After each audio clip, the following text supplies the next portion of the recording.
in the Three Rival Versions of Moral Inquiry by Alistair McIntyre, he talks about the encyclopedic, the genealogical, and the atomic tradition. Is there one way that these rivals might prevail over the others? One possible answer was supplied by Dante, that moral narrative prevails, which is able to include its rivals within itself, not only to retell their stories as episodes within its own story, but to tell the story of the telling of their stories as such episodes. So I'm curious, when you look at Christianity and Stoicism, is that possible to do with either of them or both? It's a great question. I mean, ultimately, the Christian claim is that all things are intelligible inside the story of God and his creation. We claim that there's a story of everything. That's the language I use in Christianity Surprise. There's God and there's everything that God made, and there's nothing else. That's it. God and not God. And God made all that's not God. And so there's a sense in which, yes, ultimately, the rival traditions like Stoicism and so on would be capable of being narrated inside the Christian story. Okay. At the, what you might call the phenomenological level, or just the kind of, if you were to set them down on a piece of paper, one on this piece of paper, one on that piece of paper, and see if this one could incorporate that one or that one incorporate this one, that's a little harder to see in any kind of immediate sense.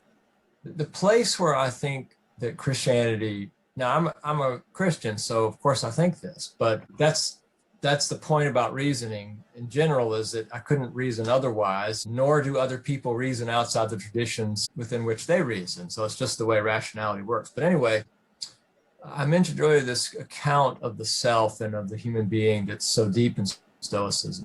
There are three things that come to mind that circle around this. One is Stoic, the other is Aristotelian, and the third is Christian. So if you look at basic question like, what kind of trouble are we in as human beings? Why is it that it seems to us like it's hard to be human?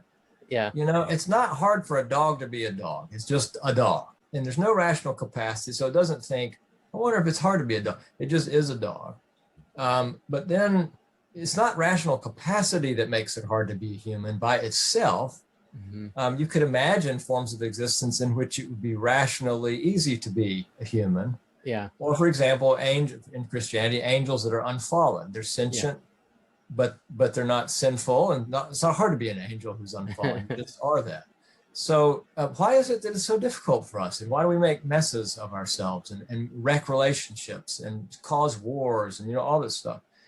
And the Aristotelian answer, this is all very dumbed down, simplistic, etc. But the basic answer was that the way to be in the world fruitfully, find joy or happiness, all that stuff they sought after, eudaimonia, sort of well-being in the world, was to moderate your passions and your desires. So you find this kind of golden mean.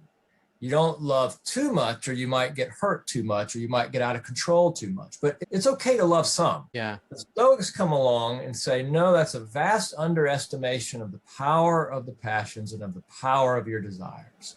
Yeah. You think you're that strong, you think you're that self-control, but you're not. If you give it an inch, it'll take a mile. Yeah. If you think you can be just a little bit angry, you wait till something you have, and you will.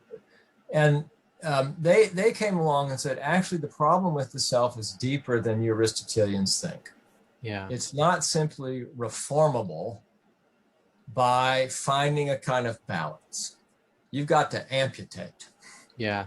And you're only going to be safe in the world and safe inside yourself to the degree that you can cut off those passions and those desires and master them. And once you've mastered them, you can actually discover a profound freedom and a way to be in the world that will lead to your joy and your happiness. The Christians say it's actually an illusion that you can get mastery over those things. The Stoics are right. You're not powerful enough to control yourself with moderation. You can't just kind of try to be moderate, because there's this problem in there called the will. It's not just desire. It's not just passion. It's not just knowledge.